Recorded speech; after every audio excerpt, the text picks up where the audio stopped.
Hi అండి. Blouse back పార్ట్‌కి cut work design marking ఎలా డ్రా చేసుకోవాలో చూద్దాం.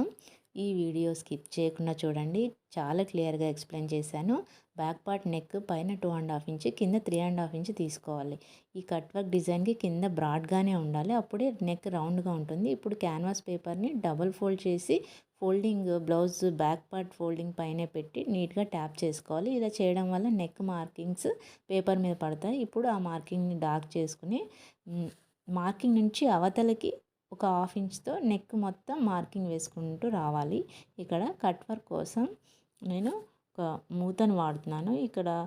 ఇప్పుడు షోల్డర్ జాయింట్ కోసం ఒక ½ ఇంచ్ వదిలేసి అక్కడి నుంచి మార్కింగ్ వేసుకోవాలి. ఆ 2 గీతల మధ్య మూతని ఉంచి కట్ వర్క్ డ్రా చేసుకోవాలి. కరువుకి మధ్య 2 line gap, at least 2 lines gap ఉండేలా మార్కింగ్ వేసుకోవాలి.